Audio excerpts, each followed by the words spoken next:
Assalamualaikum warahmatullahi wabarakatuh. Good morning Ananda Soleh-Soleha. How are you today? Ustaz rasa semuanya baik-baik saja. Baik Ananda Soleh-Soleha, sebelum kita memulai pembelajaran kita pada pagi hari ini, alangkah baiknya kita berdoa. Bismillahirrahmanirrahim.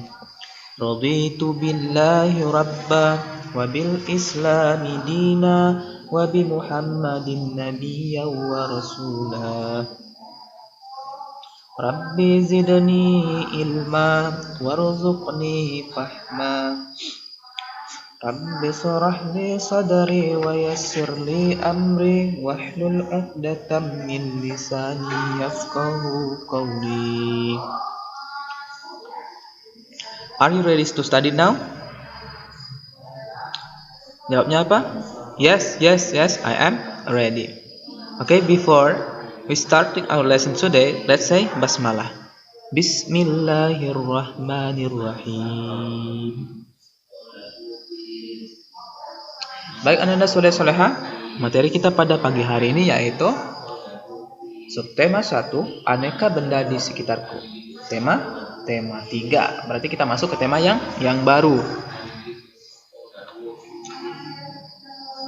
Apa itu benda? Benda adalah segala sesuatu yang menempati ruang dan mempunyai massa. Menempati ruang dan mempunyai massa. Massa itu adalah berat. Massa benda diukur dengan cara ditimbang. Nah, berikut ini adalah contoh-contoh benda. Yang pertama yaitu manusia. Yang kedua adalah hewan, kemudian tumbuhan, kemudian batu, gelas, buku, dan benda lainnya. Benda ada dua macam. Yang pertama yaitu benda hidup. Dan yang kedua adalah benda mati. Jika benda hidup dan benda mati jumlahkan, maka terciptalah benda. Iya, Ananda Soleh-Soleha. Apa saja benda hidup? Nah, coba perhatikan benar-benar. Benda hidup terdapat 3, yaitu manusia, hewan, dan tumbuhan. Kenapa mereka dikatakan benda hidup? Karena manusia, hewan, dan tumbuhan bisa bernafas, bisa berkembang, terus bisa tumbuh.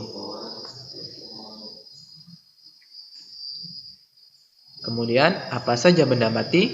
Benda mati terdiri dari buku, jam, batu, piring, dan kipas angin. Dan masih banyak benda mati lainnya. Nah, kenapa dikatakan benda mati? Pertama, mereka tidak bernapas. Kedua, mereka tidak berubah bentuk. Dan yang ketiga, mereka tidak bisa bergerak, kecuali digerakkan oleh manusia. Nah, coba manakah gambar yang bukan termasuk benda? Panas api unggun termasuk benda atau bukan? Bukan. Kemudian minyak goreng. Minyak goreng termasuk benda atau bukan? Iya, karena minyak goreng termasuk benda cair.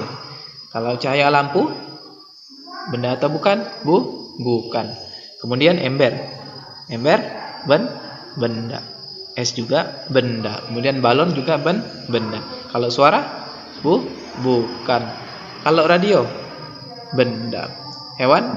Benda. Nah, kamu bisa lihat di bukumu halaman yang ketiga. Nah, kamu bisa cari di situ manakah yang termasuk benda dan bukan benda. Kita lanjut. Benda dapat dikelompokkan berdasarkan sifat fisiknya. Yang pertama yaitu ukuran. Benda yang ada di sekitar kita mempunyai beragam ukuran. Ada yang besar, ada yang kecil, ada yang pendek, ada yang panjang. Ya, bisa dilihat di sini ada lemari. Bentuknya lumayan ya, lumayan besar. Ada bentuknya lingkaran, ada yang bentuk ukurannya kecil, ada yang besar. Nah, selanjutnya benda juga memiliki bentuk. Benda-benda di sekitar mempunyai beragam bentuk.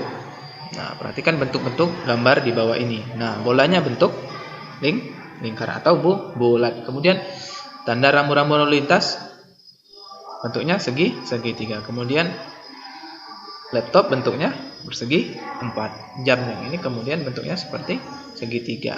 Nah, bingkai foto juga bentuknya segi 4. Kalau batu bentuknya tidak beraturan. Kalau papan catur bentuknya persegi panjang. Nah, benda juga memiliki warna.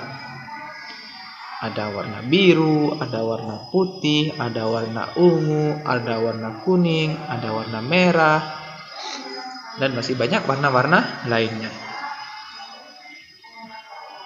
Mari kita selesaikan challenge bersama.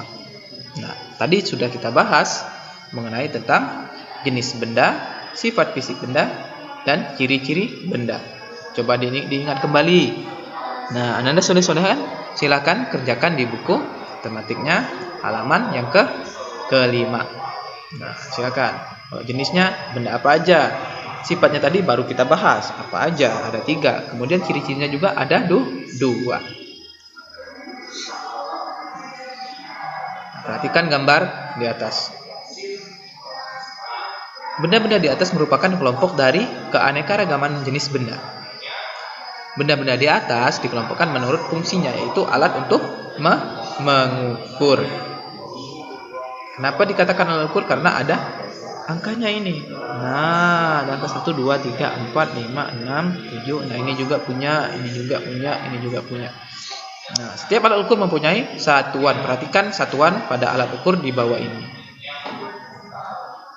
Satuan yang dipakai pada penggaris adalah sentimeter. Nah, ini sentimeter ya. Coba cari tahu satuan yang digunakan pada alat ukur lainnya. Silakan buka halaman 6. Halaman 6 ya. Buku tematiknya halaman 6. Ayo kita mengukur. Tentukan hasil pengukuran pada gambar benda-benda di bawah ini. Silakan Anda soleh-soleha tulis di bukunya ukuran penghapus ini ada berapa senti. Kemudian pensil krayon yang pertama ada berapa senti, yang warna hijau. Kemudian krayon yang kedua berwarna biru ini ada berapa senti panjangnya. Kemudian pensil merah ini berapa senti. Silakan ditulis di sebelahnya. Nah, ada kolom kosong. Silakan tulis berapa sentimeter. Next, kita lanjut. Benda dapat dibuat dari berbagai macam bahan, baik itu dari batu, kayu, besi, dan kaca, plastik, dan lainnya. Setiap benda dapat menghasilkan bunyi yang khas jika diketuk atau dipukul. Benda juga dapat menghasilkan bunyi yang berbeda-beda.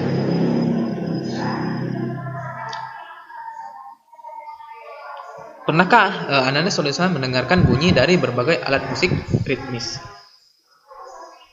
Apa itu alat musik ritmis? Alat musik ritmis adalah alat musik yang tidak bernada, namun dapat menghasilkan irama lagu. Contoh alat musik ritmis, ada yang tahu? Ya, yang pertama itu adalah konga, yang biasa dimainkan dengan cara dipukul. Kemudian marakas, yaitu digoyang-goyang. Kemudian tamborin juga dipukul. Triangle dipukul juga. Kendang juga dipukul. Terus drum juga dipukul. Tifa dipukul juga. Timpani dipukul juga, dan gong dipukul juga. Nah, di tempat kita itu ada banyak sekali alat musik yang dimainkan dengan cara dipukul. Ada drum, ada gong, ada kendang, ya, ada rebana, dan lain sebagainya. Oh iya, anak-anak soleh-soleha, materi kita pada ini sudah cukup. Baik, anak-anak soleh-soleha, itulah tadi pembelajaran kita pada pagi hari ini. Sebelum kita menutup pembelajaran kita, alangkah baiknya kita mengucapkan lafaz hamdalah. Alhamdulillahirabbil alamin. Wassalamualaikum warahmatullahi wabarakatuh.